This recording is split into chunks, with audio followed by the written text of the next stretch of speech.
Happy New Year, everybody. Today is the 1st of January, and it's a little windy here in Colorado, so I'm indoors today.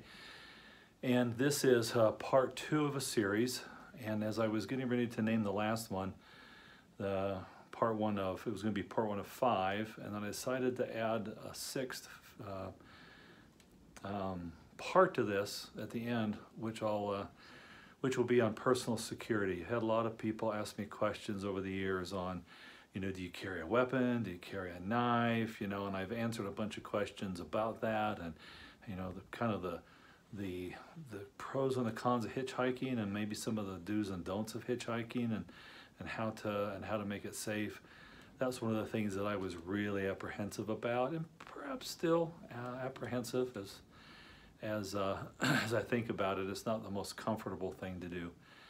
And I think there's a lot of danger in hitchhiking if you're a single female, and I think there's some precautions there. So that'll be kind of the part 6 of this series, all right?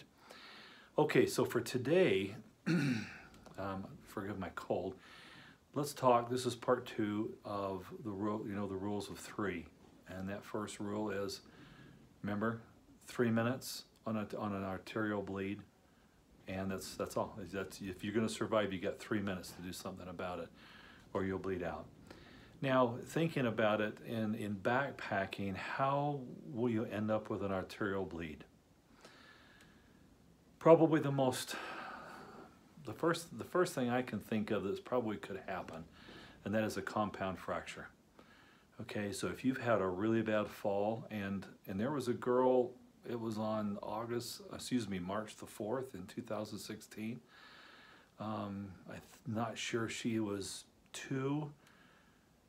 I don't think she had made it quite to Blood Mountain on that first segment. And she fell and ended up with a spiral fracture in her leg. So they were doing rescue.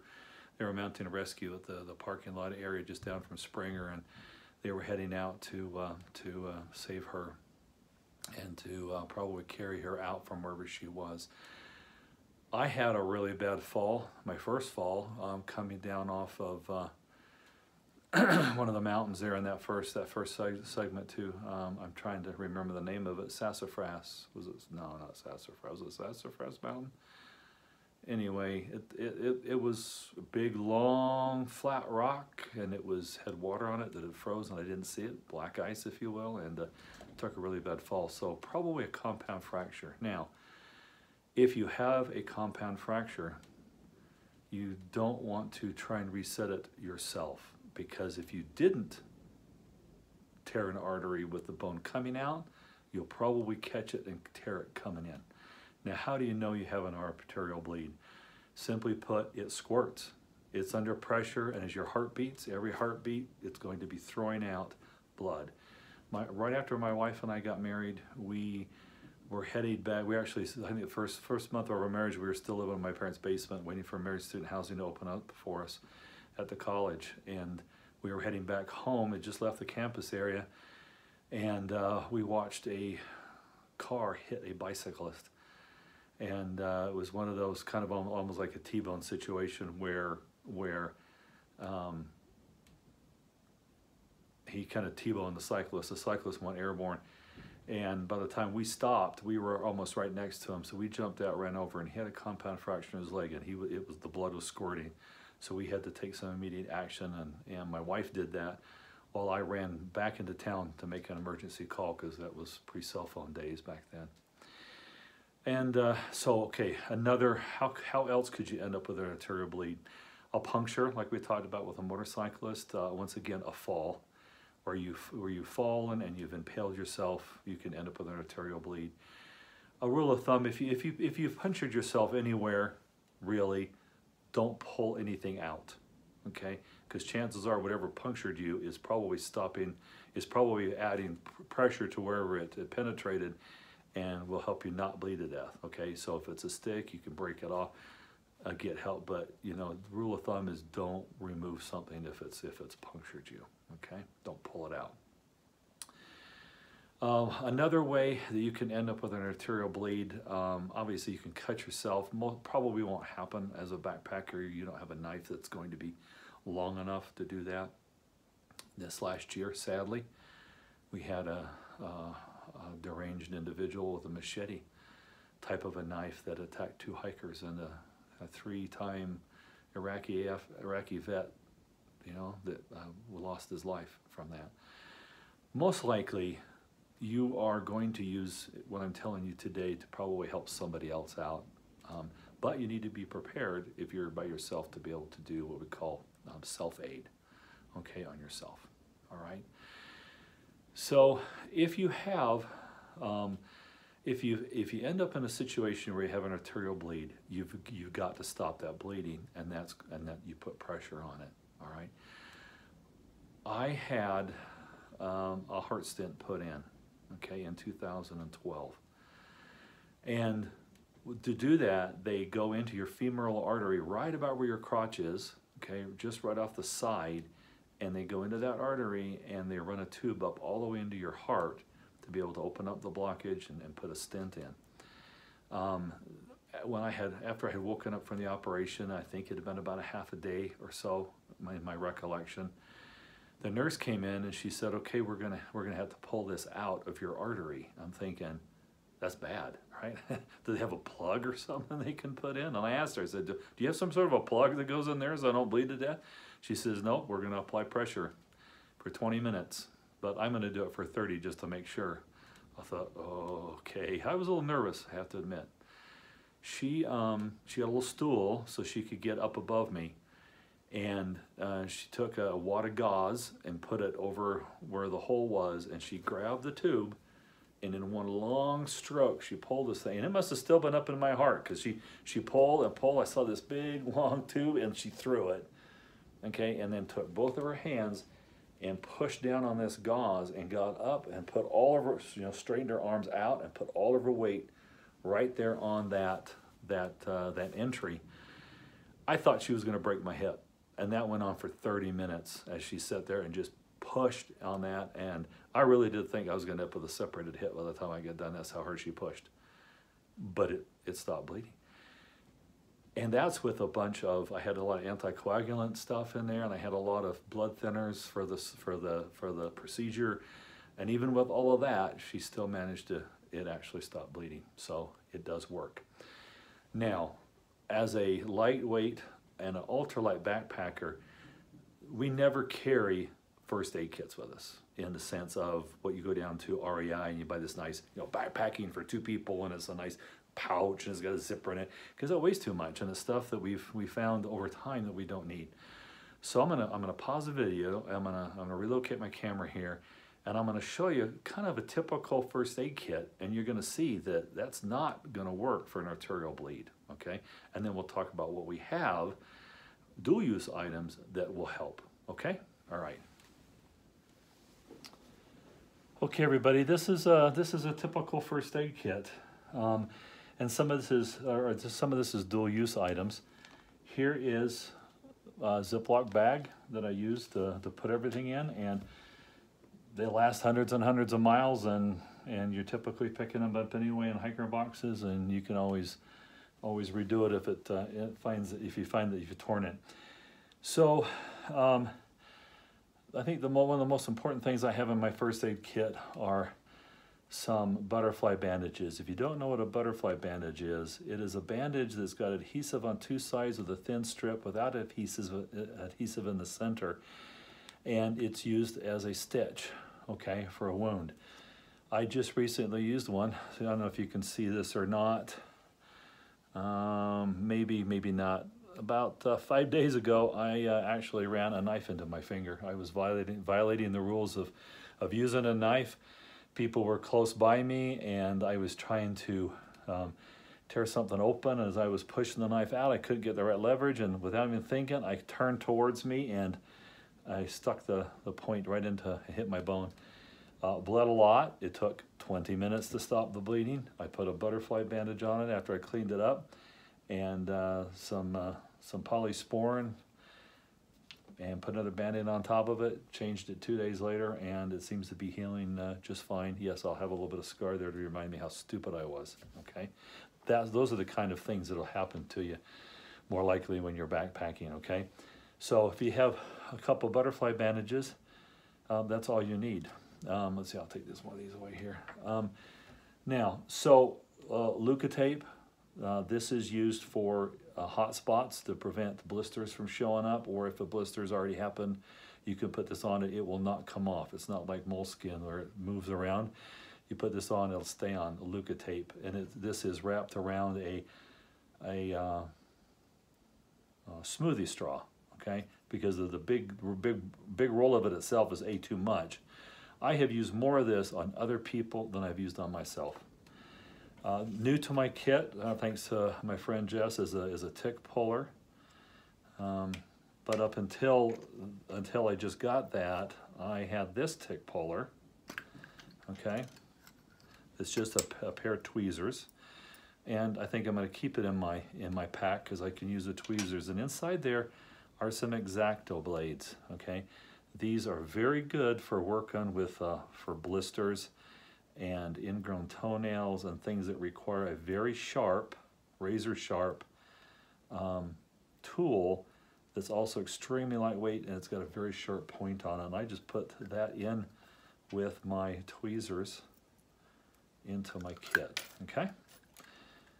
All right.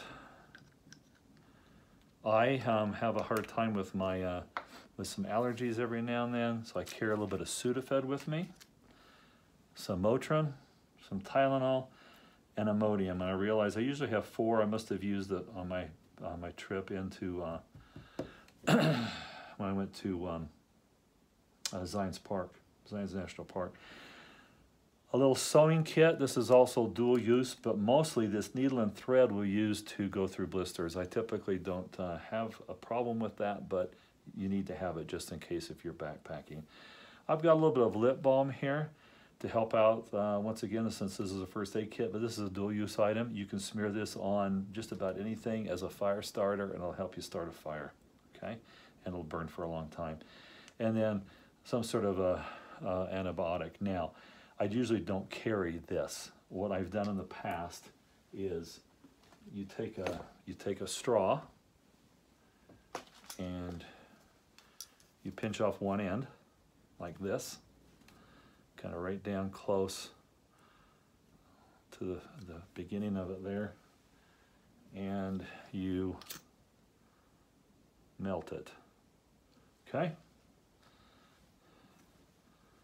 All right, that's melted. Oops, sorry about that. I bet that was loud. Forgive me. Then you figure out how much you want. You can do this with spices too, as an ultralight backpacker. Okay. All right. So now I've got a little pouch here. Okay. And we take some polysporin and or use some bacitracin or some whatever you want. You squirt some in. Okay, pretty full there. Yes, pinch it off again here, and some of them may come out. Yeah, I see a little bit's trying to come out there because I squirted a little bit too much in. Kind of wipe that off. Wipe that off again. Take my lighter. Seal it up. And now I have a little 1 serving polysporin. If you have a doctor, you might be able to get these at a doctor's office. But now I've got, and you can do 4 or 5 of these. You don't have to take that great big tube with you, okay? And so now I've got a little bit of antibiotic there, okay? All right, so as you can see, this and so where's my Band-Aids, right? That's one of the things you're asking, all right? Where's the Band-Aids? Well, in my repair kit, I've got some Gorilla Tape. You can use duct tape. It's around an old credit card. You could use an old hotel key card if you want, just a little piece of plastic. I tend to not put my tape on my trekking poles. It doesn't weigh that much, and it stays cleaner this way, and the adhesive stays better. You take a piece of this, cut it off. You take some toilet paper, which everybody has with them, and that's your Band-Aid. Okay. You don't have to carry Band-Aids with you. If you're going to have some tape, some duct tape, speed tape, 100-mile-an-hour tape, all sorts of names, but this is some Gorilla Tape. Use that, and that's what you use to make a Band-Aid with. Okay? Now let's talk a little bit about, let me just move all this out of the way. All right, so for an arterial bleed, you've got to put pressure on it. Well, what do you have in your kit as part of your backpacking experience that can help with this? A lot of us have a buff. Okay, we take buffs with us. We've got bandanas. Well, almost all of us have a bandana. Might be a P-rag if you're a woman. Some people use them as a headband, as a sweatband. I typically will hold one, hang one off of my pack strap to use as a sweat rag. We have them, okay? Some of us have more than one. I usually carry 2 with me, okay? So if you have an arterial bleed going on, you got to put pressure on it. And whatever you put there, and you want to have something that you can push against that wound. So today I've got my buff. Okay, I'm going to put it against that artery. Okay, and I got to put pressure on it. Okay, got to put a lot of pressure on it. 20 minutes worth of pressure. What happens if you lost a lot of blood and you're feeling just a little faint? Okay, you might need a little bit of help. Okay, in which case you take a bandana if you've got it, a T-shirt. Take it to the corners. Flip it around, and get yourself a little extra help here. Okay, and once again, you got to be creative. I'm going to use my teeth.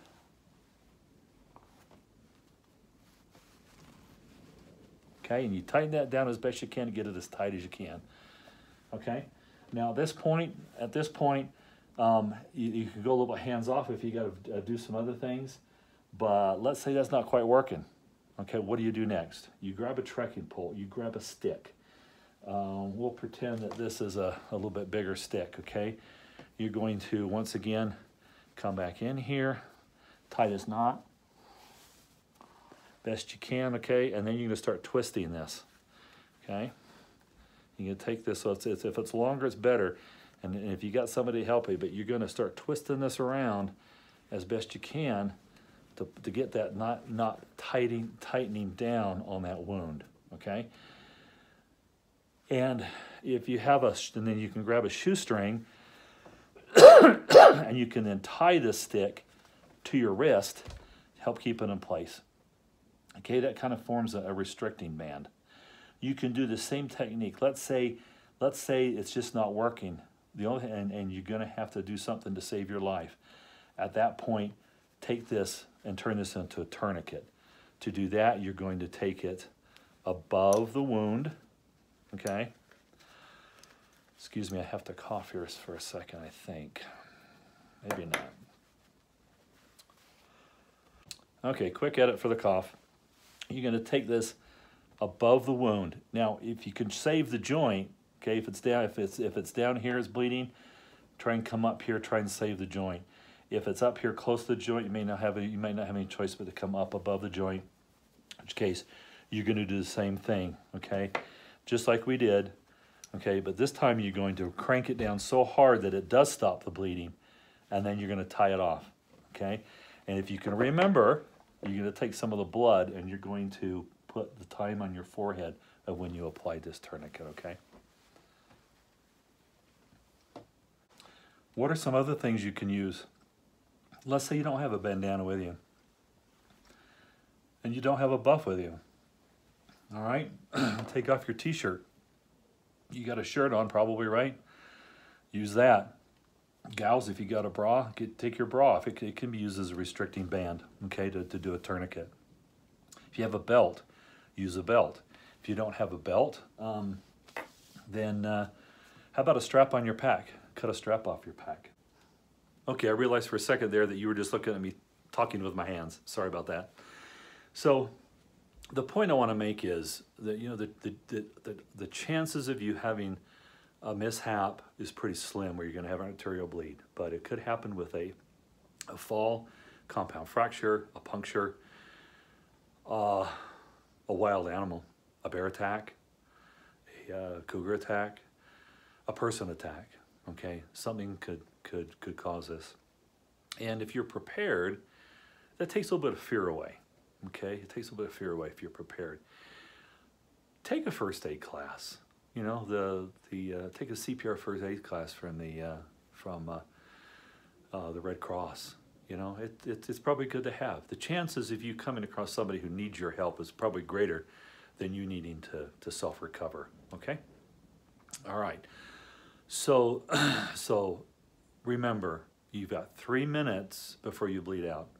So if you have that spurting blood, you've got to do something fast. Get pressure on it, keep it on it. 20, well, until it stops bleeding, but 20 may take 20, 30 minutes, okay? You're gonna have to do that. And then you've got the next issue, which is 3 hours to live if your environment is turned south on you. And you could probably say that if you're in a situation where you have fallen and you have broken your leg and you've taken care of an arterial bleed, there's nobody around to get help, or you've made contact but it's going to be a while for somebody to come get you, okay, which is a good reason if you're a little bit worried about these kind of things, is to carry those in-reach, Garmin in-reaches, okay? But anyway, even that, it may take longer than the 3 hours they get to you. Well, now you need to do something because quickly you're going to go into shock. Do you know what to do for shock? Okay, elevate your feet, get down, lay down, elevate your feet, get your sleeping bag out.